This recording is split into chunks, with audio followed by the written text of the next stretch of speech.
నామినేషన్స్కి వచ్చేసరికి డెమాన్ పవన్ వచ్చాడు. వచ్చిన తర్వాత ఇమ్మాన్యుయల్ని నామినేట్ చేశాడు. ఏంటి మళ్ళీ ఆకీస్ పాక్ పాకీసాక్ ఆక్ పాక్ కరేపాక్ అని. అరే ఏమనుకుంటున్నావు నువ్వు? ఆ పాయింట్ గురించే కదరా పోయినసారి కూడా నామినేట్ చేసావు, నేను నీకేదో చెప్పాను, సంజయ్ చెప్పాను అంటే మళ్ళీ ఈ అబ్బాయి కూడా తనుజ లాగానే నామినేషన్ మార్చుకొని తను ఇంకొక పర్సన్ సంజన గారికి నామినేట్ చేయడం జరిగింది. సంజన గారు ఇది అది అది ఇది అని చెప్పేసి. ఆ తర్వాత డెమాన్ పవన్ తనుజని నామినేట్ చేశాడు. తనుజ ఏంటి, తనుజ ఆల్రెడీ డెమాన్ ని నామినేట్ చేసింది. ఏ విషయం మనం ఆల్రెడీ మాట్లాడుకున్నాం, ఇమానియల్ చెప్పాడు. సేమ్ విషయంలోనే డెమాన్ పవన్ ని తనుజ నామినేట్ చేసింది. ఇప్పుడు తనుజని డెమాన్ నామినేట్ చేస్తున్నప్పుడు తనుజ ఇంకా మాట వినట్లా. ఆమె ఇష్టం వచ్చినట్టు ఏం మాట్లాడుతుందో అర్థం కావట్లేదు. తిని ఒక పాయింట్ మాట్లాడుతుంటే తను ఇంకొక పాయింట్ మాట్లాడుతుంది. చాలా గట్టిగా అరిచి మరి చెప్పాడు డెమాను. ఏంటి అంటే అర్థం అవ్వట్లేదా నేనేం మాట్లాడుతున్నాను, నువ్వేం మాట్లాడుతున్నావు అని చెప్పి for the first time demon voice raise అయింది అనిపించింది. అంతకు ముందే భరణి గారు నువ్వు హౌస్లో కనిపించట్లేదు డెమాన్ అన్నారు. యాజ్ యూజువల్ నాకు కూడా అనిపించింది డెమాను లాస్ట్ వీక్ అంతా డల్ అయిపోయాడని. బట్ ఇప్పుడు మాత్రం ఇచ్చి పడేశాడని చెప్పొచ్చు. తనూజ ఏం చేసిందంటే ఈ మాట ఆ మాట వినకుండా టప్పని తనే వెళ్ళిపోయి బాటిల్ తీసేసి తనే పగలు కొట్టేసుకుంటుంది నెత్తి మీద.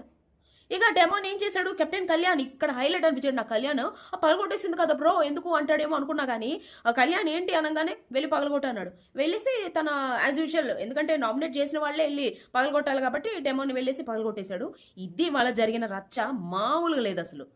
డెమాన్ ఇలానే ఉండుంటే బాగుండు. ఆ రీతు ఇది అది అని తిరిగి తన గేమ్ని స్పాయిల్ చేసుకున్నాడని మీకు అనిపిస్తే కమెంట్ చేయండి. అండ్ కళ్యాణ్ తనుజ ఫేవర్ గీవర్ అని చెప్పేసి ఏమి చేయలేదు. తను ఇలానే ఆడితే మాత్రం నో వే తను మాత్రం విన్ అయిపోతాడు.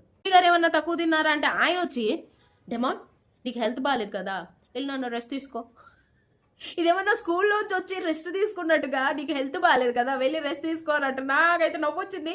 ఓకే నాకు నవ్వు వచ్చింది, హౌస్లో అందరికీ నవ్వు వచ్చింది. ఓకే రీతుకి ఎందుకు నవ్వు వస్తుంది? ప్రతి చిన్న విషయానికి ఎమోషనల్ అవుతుంది కదా. రీతు ఈ ఒక్క విషయమే కాదు, తనూజ డెమాన్ని నామినేట్ చేసేటప్పుడు కూడా నవ్వుతుంది ఆ పిల్ల. అరే నవ్వుతుంది. నామినేషన్ అంటే నీకు సరదానా రీతు? అసలు ఏంటిది? నవ్వుతుంది.